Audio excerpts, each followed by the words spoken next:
I'm Nathan, 29 male. I live alone in a one-bedroom apartment that I've meticulously designed to be my sanctuary and workspace, a quiet corner of the city where my drafting table gets the best morning light. As an architectural drafter, my home is everything to me.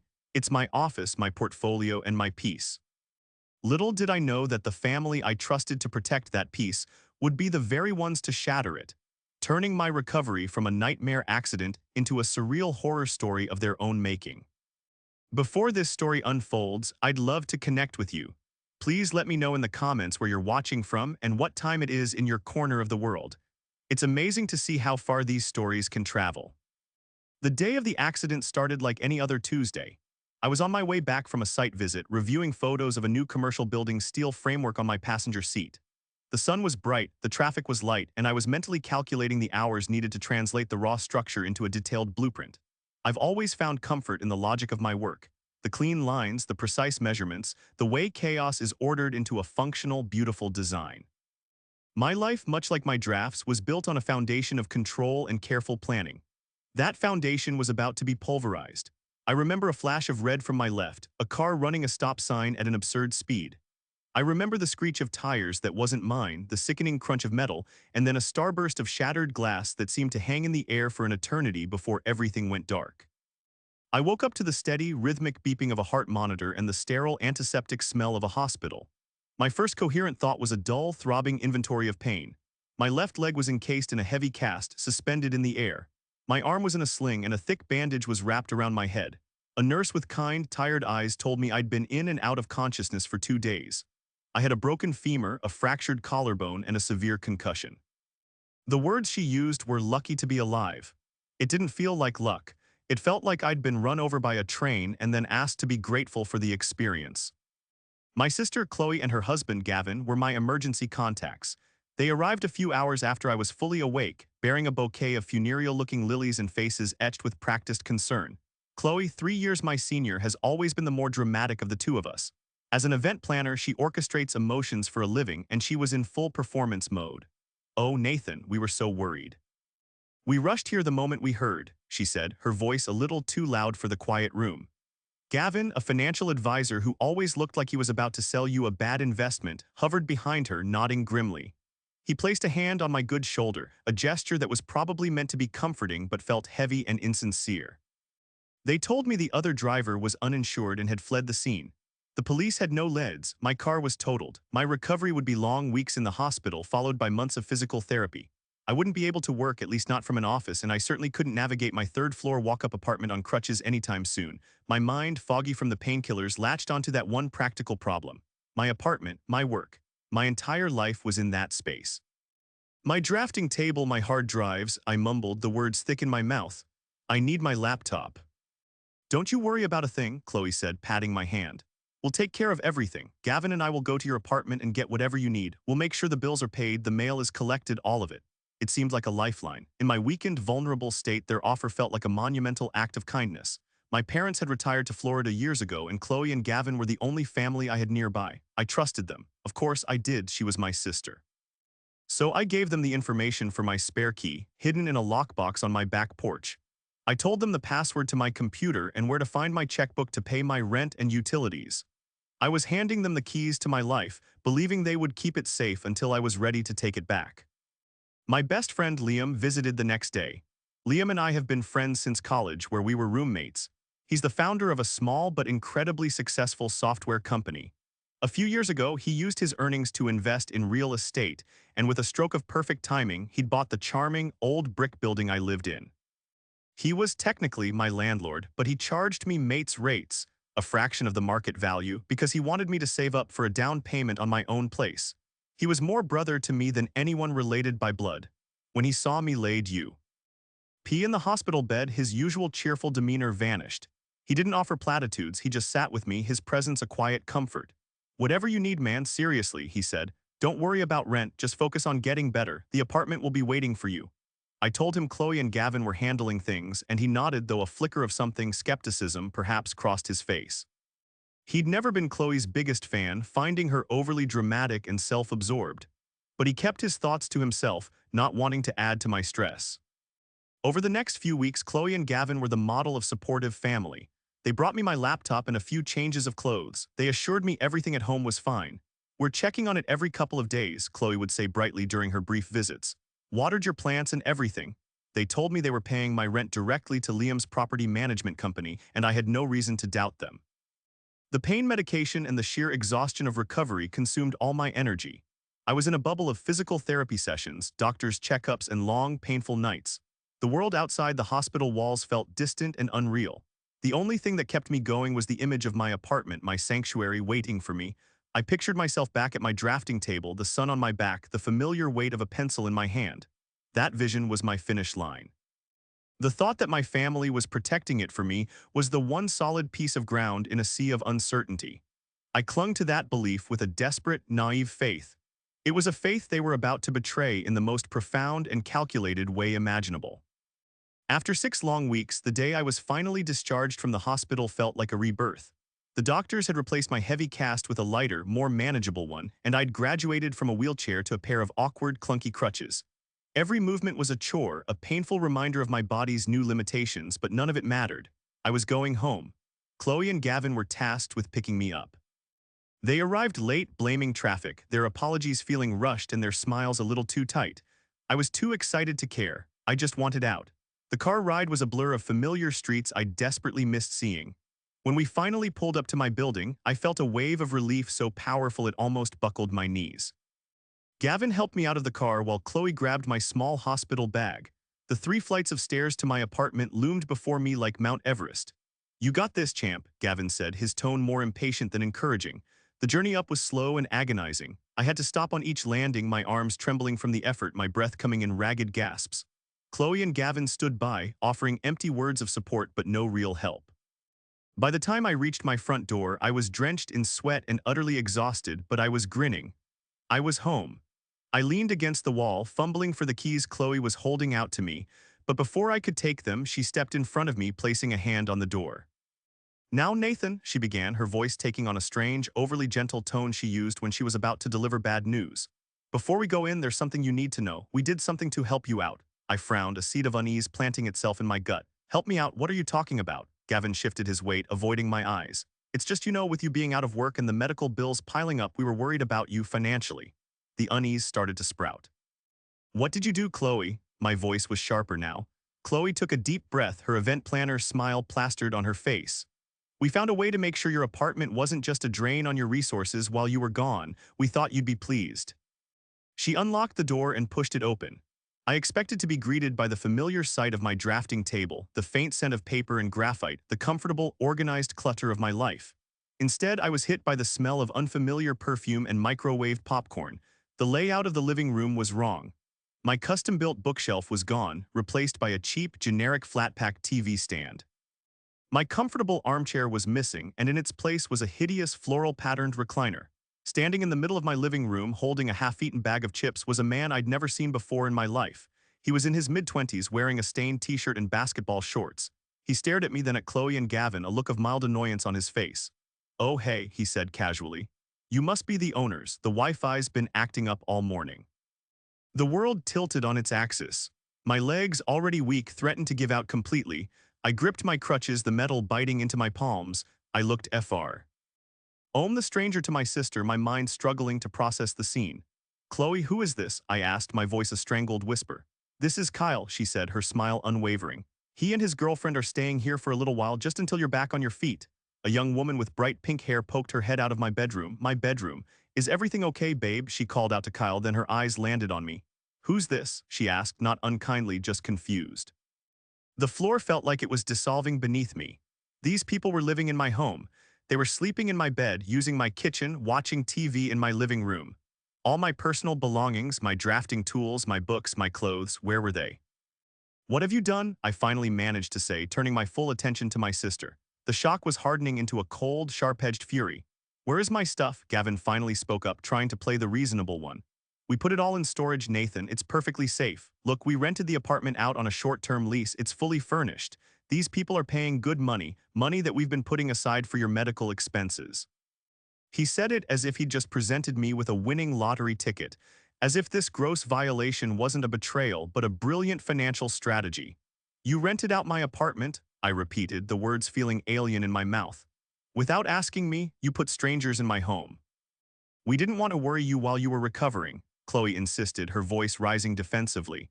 It was a perfect solution. The place would have just been sitting empty. It's not a big deal. They're only supposed to be here for another month. Another month. They expected me to just what? Couch surf? Stay with them? The audacity of it was breathtaking. They hadn't just made a decision for me, they had erased my life, packed it into boxes, and sold my personal space to the highest bidder for a bit of cash. And they'd done it with the self-satisfied conviction that they were helping. The stranger, Kyle, was looking increasingly uncomfortable.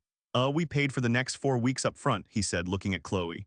You said the owner was out of the country. Out of the country. The lie was so blatant, so unnecessary. They could have told the truth, that the owner was incapacitated, but even that must have felt too close to their dirty secret. So they de-invented a whole new narrative, one where I didn't exist. I looked at my sister, the person who was supposed to be my closest family, and I didn't recognize the woman standing in front of me. The warmth and familiarity I'd always associated with her were gone, replaced by the cold, hard face of a stranger who had just sold my sanctuary for a handful of silver. The exhaustion, the pain, the lingering trauma of the accident, it all faded away, replaced by a single clarifying emotion: rage. A pure, undiluted rage that promised a reckoning was coming. They just had no idea how soon. My first instinct was to scream, to unleash every ounce of fury and disbelief on my sister and her smirking husband, to order these strangers, Kyle and his pink-haired girlfriend, out of my home immediately, but one look at their confused and frankly innocent faces stopped me. They were just tenants who had paid for a place to stay. They were victims in this, too, albeit in a much smaller way. My real problem was standing right next to me, still trying to paint this nightmare as a favor. I needed to think. Yelling would get me nowhere, especially while balanced precariously on 2 crutches at the top of a 3-story walk-up. I needed a plan, and for that I needed information. I took a deep, shaky breath, pushing the rage down, letting a cold, calculated calm settle over me instead. I need to sit down, I said, my voice dangerously level. Kyle, the tenant, awkwardly pointed to the floral recliner. The thought of sitting in a stranger's chair in my own living room was nauseating. No, I said, turning to Chloe. I'm not staying here, you're taking me to your place. Chloe's face fell. This clearly wasn't part of her plan. She had probably envisioned dropping me off, patting me on the head for being a good, profitable invalid, and leaving our place. But Nathan, we don't really have the space, she started to protest. You will make space, I cut her off, my voice leaving no room for argument. You created this problem, you will house me until it's fixed. Now. Gavin shot her a panicked look, but he saw the look in my eyes and wisely decided to shut up. He mumbled something to Kyle about a misunderstanding and promised they'd be in touch. Then he helped me pivot on my crutches and begin the humiliating, painful descent back down the stairs I had just struggled to climb. The car ride to their meticulously decorated suburban house was thick with a tense, suffocating silence. I refused to look at either of them. I just stared out the window, watching my neighborhood disappear as they drove me further into their world of beige walls and manicured lawns. They showed me to their guest room, a small, sterile space that smelled of potpourri and disuse. It was clear no one had stayed there in years. As soon as they closed the door, I collapsed onto the bed, the physical and emotional weight of the day crashing down on me. Betrayal is a strange thing. It's not a clean cut, it's a shattering. My trust in my sister, something I had taken for granted my entire life, lay in pieces around me. How could she do this? The question echoed in the silent room. Later that evening, Chloe knocked and entered with a tray of food I didn't want. She tried to explain again, this time with tears welling in her eyes, a classic Chloe tactic. We were just so scared, Nathan. The hospital bills, we saw your bank statements when we were paying your bills and you didn't have much in savings. We didn't want you to come home to a mountain of debt. It was a masterful performance. She was the caring sister, forced to make a tough decision for my own good. But the logic was full of holes. My insurance is covering the bulk of the medical costs, I said flatly. I told you that last week, and what about my emergency fund? There's over $10,000 in there. Chloe's face paled slightly. Oh, well, we must have missed that account. We were in such a rush. The lie was so transparent it was insulting. Gavin, the financial advisor, would have found that account in his sleep. They were hiding something else. The motivation here wasn't my well-being, it was something uglier, greed. After Chloe left, I pulled out my phone and called my best friend Liam. I explained the situation in a low, furious voice, pacing the small room on my crutches. Liam was silent on the other end of the line, and for a moment I thought the call had dropped. When he finally spoke, his voice was tight with a controlled anger that mirrored my own. They did what? He said, the 2 words laced with disbelief. They are subletting your apartment. Nathan, that's a direct violation of the lease agreement, a major one. Of course, I knew this. It was written in bold on the second page of the lease I'd signed years ago. No subletting, short-term rentals, or assignment of the lease is permitted without the express written consent of the landlord. Liam had explained that this was a building-wide policy to prevent a revolving door of strangers and to maintain security. Liam, I think they've been pocketing the rent money, I said, the ugly suspicion solidifying into a certainty. They told me they were paying you, but I'm willing to bet you haven't seen a dime. Not a penny, Liam confirmed, his voice now dangerously calm. I just assumed you were taking me up on my offer to pause payments while you recovered. I haven't bothered to check. Oh, they are in so much trouble. A plan began to form in my mind, a cold, clear blueprint of justice. Liam, can you do something for me? I asked. Can you find out who these tenants are, how they paid, how much they paid? I need to know everything. Consider it done, Liam said. I'll call the building superintendent first thing in the morning. He keeps an eye on everything. In the meantime, you stay put. Don't let them know you've spoken to me. We need to play this smart. We hung up, and for the first time since I'd opened my apartment door, I felt a sliver of control return. My sister and her husband had underestimated me. They saw me as their broken little brother, a problem to be managed, an asset to be liquidated. They had forgotten who I was, a man who builds things, a man who understands structure and detail. And they had certainly forgotten one crucial, catastrophic detail. My best friend, the man who was practically my brother, owned the very ground on which their entire greedy scheme was built. The next morning, I was woken up by the sound of Chloe and Gavin arguing in hushed, frantic tones in the hallway. I pressed my ear to the door. Don't know how long he's planning on staying, Chloe was whispering. This is a disaster. What are we going to tell people? Just keep him calm, Gavin hissed back. We need that next payment from the renters to cover the credit card bill. If he blows this up, we're sunk. The credit card bill, there it was, the real reason. It wasn't about my medical debt, it was about theirs. My tragedy hadn't been a crisis for them to solve, it had been an opportunity for them to exploit. Listening to their pathetic, self-serving whispers, my resolve hardened into steel. They weren't just going to give me my home back, they were going to pay for what they had done. Every last cent. Living under Chloe and Gavin's roof was its own special kind of hell. They treated me with a cloying, suffocating kindness that was utterly fake. They'd bring me meals on a tray as if I were a convalescing prince, asking if I was comfortable. While studiously avoiding the one topic I wanted to discuss, the illegal occupants of my apartment, I played along. I was the grateful, naive little brother, too broken and disoriented to cause any trouble. I let them believe their lie was holding, that I had accepted their flimsy explanation about looking out for my finances. Inside, I was a coiled spring of fury, gathering information, waiting for the perfect moment to strike. My days were spent in their stuffy guest room, my laptop open, my phone buzzing with updates from Liam. He was my covert operations commander on the outside, and he was ruthlessly efficient. His first call was to Mr. Henderson, the building superintendent. Henderson was an old-school super who knew every creak of the floorboards and every tenant's schedule. He confirmed that a young couple had moved into my unit about a month ago. Thought it was strange, Henderson told Liam. Your sister, Mr. Nathan's sister, that is, she came by. Said Nathan was traveling for an extended work project in Europe and had arranged for some friends to house sit. Seemed plausible enough, though she was a bit pushy about me not bothering them. The lie was even more elaborate than I'd thought. Europe. It was designed to create distance and discourage questions. Chloe had built a narrative wall around my absence. The next piece of the puzzle came from Liam's digital expertise. He asked me for the name of the rental platform Chloe might have used. I remembered her mentioning a popular short-term rental site once, bragging about how much a friend was making. It was a long shot, but Liam found it in under an hour. There it was, my apartment, listed under a ridiculously generic title like Charming Urban Oasis. The photos were mine, taken from the original real estate listing when I first moved in, but the description was pure Chloe, flowery, exaggerated, and full of lies. The owner, an international architect, is on assignment overseas, the listing read. Enjoy this professionally curated space in the heart of the city. The host was listed as Chloe, with a glowing profile picture of her and Gavin on a ski trip. They weren't even trying to hide it. They were profiting off my identity while simultaneously erasing it. The listing also revealed the price. They were charging $250 a night. A quick calculation made my blood run cold. They had rented it out for the past 30 days. That was $7,500. The current tenants, Kyle and his girlfriend, had paid for another month. That was another $7,500. All told, they stood to make at least $15,000 off my home, my life, while I was lying in a hospital bed.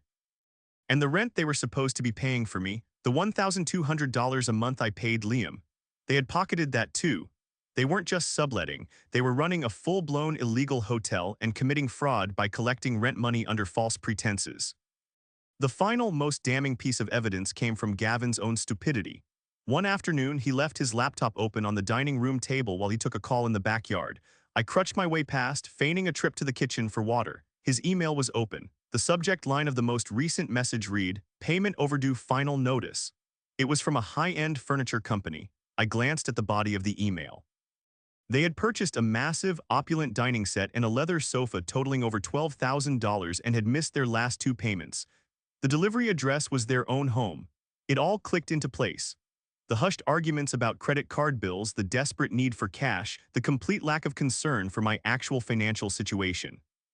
They had been living beyond their means, funding their perfect suburban life with debt, and my accident had presented them with what they saw as a golden goose, a vacant, high-demand apartment they could milk for cash to cover their own reckless spending. My pain was their payday. I took a quick shaky photo of the email with my phone and retreated to my room, my heart pounding with a mixture of disgust and vindication. I had it all now. The lease violation, the fraudulent listing, the proof of their financial motive. I sent the photo to Liam. His response was immediate. "We've got them, Nathan. They're completely cornered. What's the play?" I sat on the edge of the uncomfortable guest bed, looking at the blueprint of their deceit laid out before me. My first instinct was still pure rage. I wanted to see them ruined. I wanted to call the police, to sue them, to burn their perfect little life to the ground. But as an architectural drafter, I know that demolition is messy. The most elegant solution is a controlled one, one where the faulty structure collapses under its own weight. I didn't just want them punished. I wanted them to understand the gravity of what they had done, to be confronted with their own ugliness in a way they could never deny or spin. "Liam," I typed back, my fingers moving with newfound purpose. "It's time to draw up the eviction notice, but this isn't just for the tenants, this one is for my family." I spent the rest of the day in my room, not angry anymore but filled with a chilling sense of clarity. Chloe and Gavin saw the world in terms of transactions, opportunities, and appearances. I was about to teach them a lesson in a language they would understand perfectly: consequences. They had treated my home as a commodity, my trust as a loophole, and my well-being as an afterthought. Their carefully curated world was a house of cards, and I was about to pull out the foundation. The next 2 days were a masterclass in strategic patience. I continued my performance as the subdued, grateful brother, while Liam worked behind the scenes, preparing the legal ammunition we would need. He drafted 2 sets of official documents. The first was a formal notice to the illegal tenants, Kyle and his girlfriend, giving them 72 hours to vacate the premises due to a severe breach of the original lease agreement by the primary leaseholder, me. It cited the no subletting clause and explained that their rental agreement with Chloe was null and void. Liam made sure to include language that absolved them of any wrongdoing, framing them as victims of a fraudulent arrangement and even offering a small gesture of goodwill, a refund of their security deposit from his own pocket, to ensure their cooperation. The second document was the masterstroke. It was a formal letter addressed to me, Nathan, as the official tenant of apartment 3B. Liam, in his capacity as landlord and owner of the building, wrote it. It was a notice of impending eviction. It stated in cold, legalistic terms that I was in violation of Section 4, Paragraph 2 of my lease. It detailed the evidence, the online listing, Mr. Henderson's testimony, and the presence of unauthorized occupants. It gave me a deadline of 10 days to remedy the situation, meaning have the illegal tenants removed or face formal eviction proceedings and be held liable for all associated legal fees, plus damages to the building's reputation. The letter was a work of art. It was entirely factual, legally sound, and utterly terrifying. It was a weapon, and I was going to aim it directly at Chloe and Gavin. The plan was simple. I would confront them not as an angry brother but as a terrified victim of their scheme. I wouldn't be the one punishing them. The consequences of their own actions, personified by my landlord, would be. This would remove any possibility of them painting me as vengeful or unreasonable. I would be just another person caught in the fallout of their greed, facing homelessness because of what they had done. The final piece of the plan involved timing. Liam found out through the rental platform that the next payment from the tenants was due to be automatically transferred to Chloe's account on Friday. The confrontation was set for Thursday evening. We would detonate the bomb just before their next payday. On Thursday, I spent the day mentally rehearsing. I needed to control my anger, to channel it into a believable performance of fear and desperation. Around 6 p.m., Chloe and Gavin came home from work, chattering about a difficult client and a slumping stock market. They found me in the living room, sitting on their pristine beige sofa, my crutches resting beside me. I was holding a printed copy of the eviction notice from Liam. My hands were trembling, a detail I didn't have to fake. "What's that?" Chloe asked, dropping her purse on a chair, her voice light and unconcerned. I didn't answer. I just held the letter out to her. She took it, a flicker of annoyance on her face, and began to read. Gavin leaned over her shoulder. I watched as the color drained from both of their faces. Chloe's hand flew to her mouth. Gavin's jaw went slack. They read the letter once, then twice, their eyes darting over the legal phrases. Severe breach, immediate termination of tenancy, liable for all costs. This was a language they understood far better than the emotional hurt they had caused me. This was about money and legal ruin. This was real to them. What is this? Gavin finally stammered, looking at me as if I had summoned a demon into their living room. It's an eviction notice, I said, my voice cracking with feigned panic. Liam, my landlord, he found out. He knows about the sublet. He thinks I did it. He's kicking me out, Gavin. I'm going to be homeless. Chloe collapsed onto the sofa next to me, the letter fluttering from her hand. No, that's not possible. How could he know? His superintendent saw them, I shot back, injecting a note of hysterical accusation into my voice. He found the online listing. He has proof, Chloe. It says it all right there. I pointed a shaking finger at the letter on the floor. He's going to sue me for damages. I don't have that kind of money. You were supposed to be helping me, and now I'm losing my home. Gavin started running his hands through his hair. Okay, just calm down. We can fix this. We'll talk to him. This Liam guy, he's your friend, right? He'll listen to reason. He's my friend, but he's also a businessman, I retorted.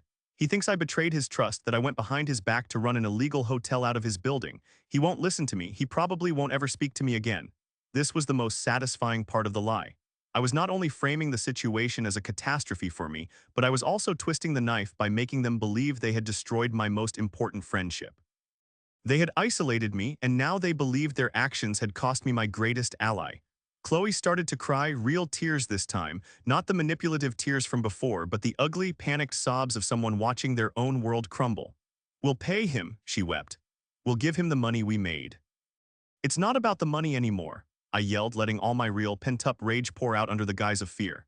It's about the lease, the contract. It says we have 10 days to fix this, but the tenants have paid for a month. They won't leave. What do we do? What did you do to me? The beautiful, controlled chaos I had planned was unfolding perfectly. They were trapped. If they didn't get the tenants out, I would be evicted, and Liam's letter made it clear he would pursue legal action. If they did try to remove the tenants, they would have to admit their fraud, return the money, and potentially face legal consequences from them as well. They were caught in a legal and financial vice of their own making. I watched them scramble, panic, and blame each other in frantic whispers. They had built this faulty structure on a foundation of greed and lies, and I had just handed them the demolition order, signed by the one man they had no power over. The contract was absolute, and their time was up. The panic in Chloe and Gavin's house was a palpable thing. For the rest of the evening, they cycled through the stages of guilt-ridden desperation, frantic whispering, furious blame-casting, and pathetic attempts to formulate a plan. They were completely out of their depth. Their scheme, which had seemed so clever and low-risk when their victim was incapacitated in a hospital bed, had suddenly morphed into a legal and financial hydra, and they had no idea how to slay it. They tried calling Liam, but as we had arranged, he ignored their calls, letting them go to a cold, professional voicemail. This, of course, only amplified their terror, confirming my story that he was furious with me and unwilling to negotiate. Finally, around midnight, they came to me, their faces pale and drawn. They looked defeated. Okay, Gavin said, taking a seat opposite me. You're right, this is our mess. We will fix it. We'll go to the apartment tomorrow. We'll talk to the tenants. We'll pay them back and ask them to leave. Chloe nodded, dabbing at her red-rimmed eyes. We'll explain it was all a misunderstanding. We have to. We can't let you lose your home because of us. It was exactly what I wanted to hear. Their confession, their acceptance of responsibility, forced upon them by the threat of legal action, but an acceptance nonetheless. The next morning, I insisted on going with them.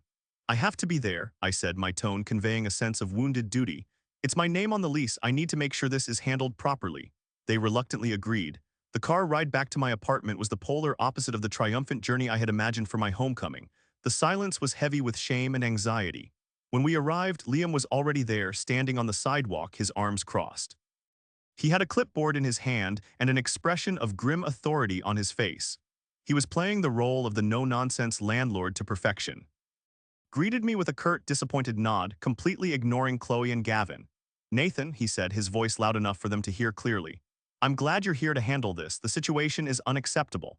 The public shame was a new and exquisite torture for my sister and her husband. They visibly flinched. Together, the four of us made the slow journey up the 3 flights of stairs. When we reached my door, Gavin knocked tentatively. Kyle, the tenant, opened it, a confused look on his face. Hey, what's going on? He asked, seeing the small crowd assembled in the hallway. This was the moment of truth. Gavin, sweating profusely, launched into a rambling, incoherent explanation about a family emergency and a huge mix-up. Chloe, meanwhile, was trying to appeal to the girlfriend, whose name we now learned was Jess, with a tearful story about her sick brother needing his apartment back. It was a pathetic, cringeworthy performance. Kyle and Jess were understandably angry. "What are you talking about?" Kyle demanded. "We paid for the month. We have a contract with you, you see. Can't just kick us out." Liam stepped forward, his presence immediately shifting the power dynamic. "Actually, they can and they must," he said, his voice calm and authoritative. He addressed Kyle and Jess directly. "My name is Liam and I am the owner of this building. The lease for this apartment is held by Nathan. Your agreement is with this woman," he said, gesturing to Chloe, "who had no legal right to rent this property to you. This is an illegal sublet. I'm very sorry you've been put in this position, but you need to vacate the premises within 72 hours. He then handed them the official notice he had prepared. While they read it, their anger turning to shocked realization, Liam turned his attention to Chloe and Gavin. "As for you two," he said, his voice dropping to an icy tone, "you have committed rental fraud. You misrepresented the owner, collected funds under false pretenses, and illegally sublet a property you have no claim to. Not only have you violated the building's terms of service, you've broken the law." Chloe started to sob openly. Gavin looked like he was going to be sick. Kyle and Jess, seeing they had been scammed, now turned their anger on the right people. "You told us the owner was in Europe," Jess accused Chloe. "You took our money, we want it back, all of it." The confrontation devolved into exactly the humiliating mess I had envisioned. Chloe, the polished event planner, was reduced to a blubbering mess, unable to control the disastrous event she had created. Gavin, the smooth-talking financial advisor, was stammering, offering no solutions, only empty apologies. Under Liam's steely supervision, they agreed to immediately transfer back all the money Kyle and Jess had paid them, the first month's rent, the current month's payment, and the security deposit. I watched from the doorway, leaning on my crutches, as Gavin fumbled with his phone to make the transfer, his hands shaking. The amount was close to $10,000. The payday they were so desperately waiting for had transformed into a massive, immediate debt. After the transfer was confirmed, Kyle and Jess, though still furious, agreed to be out by the next day. They started packing their things as we stood there, the awkwardness thick enough to cut with a knife. Liam's job was done. He looked at Chloe and Gavin with utter contempt. "Get out of my building," he said softly, "and don't ever come back." They practically fled, scurrying down the stairs without even looking at me. I stayed behind for a moment. Liam walked over and clapped me on my good shoulder. The disappointed landlord persona was gone, replaced by my friend. "You okay?" he asked. I looked around the room. It was still wrong, the ugly furniture, the smell of strangers, but it was mine again. The violation was being purged. "Yeah," I said, a genuine smile spreading across my face for the first time in weeks. "I think I will be." The eviction notice had been served, not just on the tenants, but on the toxic presence of my family in my life. Checkout time was now, and they were finally gone. The 24 hours it took for Kyle and Jess to move out were surreal. I stayed with Liam, giving them the space to pack up the life they had briefly and illegally lived in my home. Liam, being the decent person he is, even helped them find a legitimate short-term rental in another one of his properties at a discount, ensuring they landed on their feet. Their anger was directed squarely at Chloe and Gavin, as it should be. Once they were gone, Liam hired a cleaning crew to deep clean the apartment, a symbolic scouring of the betrayal. He also arranged for a moving company to retrieve my belongings from the storage unit my sister had shoved them into. The bill for all of it, he told me, had been forwarded to Gavin with a note that read, "Payment expected within 30 days. Walking back into my apartment after it had been restored was an emotional experience. My bookshelf was back in its rightful place, my comfortable armchair waiting for me. My drafting table was set up by the window, its surface clean and ready. It smelled like home again, but something had fundamentally changed. The sense of absolute security I once felt within these walls was gone, replaced by a lingering echo of the violation. It was like a hairline fracture in a foundation. The structure is still standing, but the integrity has been compromised. I knew it would take time to rebuild that sense of safety. My relationship with Chloe and Gavin, however, was not a fracture. It was a demolition. It could not be repaired. They tried, of course. A few days after the confrontation, my phone was flooded with calls, texts, and long, rambling voicemails. Chloe's messages were tearful pleas for forgiveness, filled with excuses about her stress, her financial pressures, and how she never meant for any of this to happen. Gavin's were more practical, begging me to be reasonable and to talk to Liam about the bill they'd been sent as if it were a negotiation. They didn't seem to grasp the core of their transgression. They were sorry they got caught, they were sorry there were consequences, but I don't believe they were ever truly sorry for what they did. Their apologies were about easing their own discomfort, not my pain. I didn't reply to a single message. I blocked their numbers. I blocked them on social media. I erected a digital wall and then a mental one. They were no longer my family. They were just two people I used to know, architects of a betrayal I would never forget. The financial fallout for them was significant. They had to immediately pay back nearly $10,000 to the tenants. They had the bill from Liam for the cleaning and moving services. And in a final, quiet act of revenge, I sent them a meticulously itemized invoice of my own. It included the cost of the storage unit they had used, the value of a few personal items that had been broken or gone missing in the move, and a consulting fee for the hours I spent managing the resolution of an unauthorized property rental. The total was just over $2,000. It was a petty move, perhaps, but it was deeply satisfying. I sent it via registered mail, and to my surprise, a check arrived a week later. No note, just the check. It was the last communication I ever had with them. Months passed, my body healed. I moved from crutches to a cane and then finally to walking on my own 2 feet. Physical therapy was grueling, but with every small victory I felt myself getting stronger both physically and emotionally. I returned to my work, pouring my energy into my blueprints. The precision and logic of my job became a form of therapy. In architecture, every line has a purpose, every support is crucial. A weak foundation compromises the entire structure. I had learned that lesson in the most brutal way possible. I applied it to my life, reassessing the support structures I had built around me. My friendship with Liam, I realized, was a load-bearing wall, unshakable and true. My trust in my sister had been a decorative facade, beautiful on the outside but with no structural integrity. It had crumbled at the first sign of pressure. One evening about a year after the accident, Liam came over for dinner. We were sitting on my small balcony looking out at the city lights. The apartment felt more like mine than ever before. I had built new bookshelves, bought a new rug, and even installed a smart lock on the door. It was a fortress of my own making now. "Have you heard from them?" Liam asked gently, knowing exactly who he meant. "No," I replied, taking a sip of my beer. "Nothing. Do you ever miss them?" he asked. I thought about it for a moment. I didn't miss the drama, the self-absorption, or the constant need for validation. I didn't miss the people they had become. But I did sometimes feel a pang of sadness for the sister I thought I had, the family I thought I could count on. It was a phantom limb, an ache for something that was no longer there. "I miss the idea of them," I said finally. "But the people who rented out my home while I was in the hospital, I don't know them and I don't want to." I had learned that some ties are meant to be severed, some walls are meant to be built. My blueprints for the future were different now. They were more carefully drawn, with stronger foundations and clearer boundaries. They included friends who had become family and excluded family who had become strangers. The road to recovery had been long and painful, but I had made it home. And I had learned how to lock the door behind me.